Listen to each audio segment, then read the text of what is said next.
The first thing I want to say is that internet content regarding DEI in FEMA has mostly been removed from public view, which could be a bad thing because it hides how pervasive DEI really was and probably still is.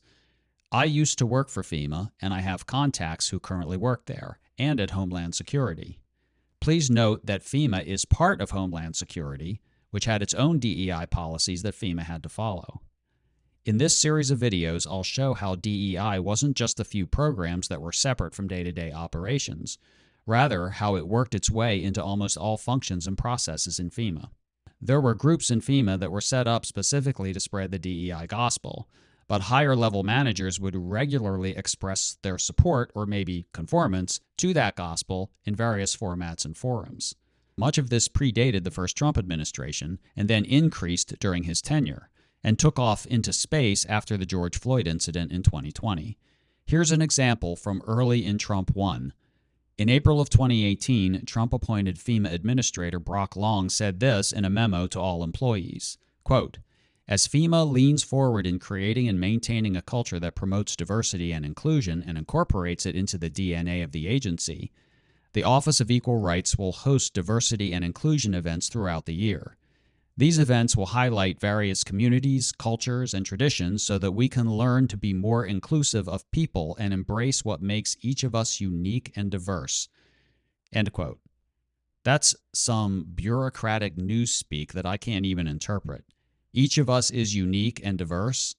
How can an individual be diverse?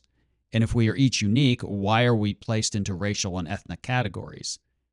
Anyway, the Biden administration worked to infuse DEI and various justices like economic, environmental, climate, and health into FEMA's mission. Although these programs are typically justified by asserting that they'll improve the agency's ability to complete its mission, they never offered up any credible evidence.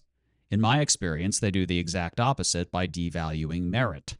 And I believe these programs and philosophy are de facto discrimination based on race, sex, and other characteristics that have nothing to do with furthering FEMA's mission.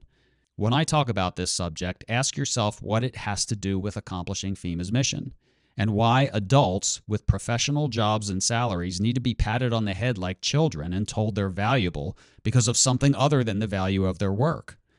And remember, these are your tax dollars at work. Every component within FEMA had its own little organizational efforts to promote DEI, but here is a short list of FEMA-wide organizations that were largely dedicated to it, including the Office of Civil Rights, which used to be called the Office of Equal Rights, FEMA Employee Resource Groups, or FERGs. These employee-led groups are dedicated to subgroups of employees mostly based on race, gender, and national origin. They do things like celebrate History and Appreciation Months, share recipes, and keep an eye out for any, quote, hate in or outside the agency. There's the Diversity Management Advisory Council, the Inclusive Diversity Council, which was all in on DEI as the name suggests. And then there was the Equity Coalition of the Willing, very Orwellian-sounding name. Its mission was to, quote, build cultural transformation by enhancing and leveraging diversity within FEMA. DEI was pushed in a constant stream of emails, meetings, posters, and training that wasted a lot of employees' time on the giving and receiving side. It was also a factor in hiring, promotion, and compensation. So the organization is filled with people who benefited from DEI. It may be easy to eliminate the programs, but eliminating the culture that places DEI, among other factors, above job performance and mission completion will prove to be more difficult and long-lasting. In the next video, I'll get more into specific examples. Please like and subscribe. Thanks for watching.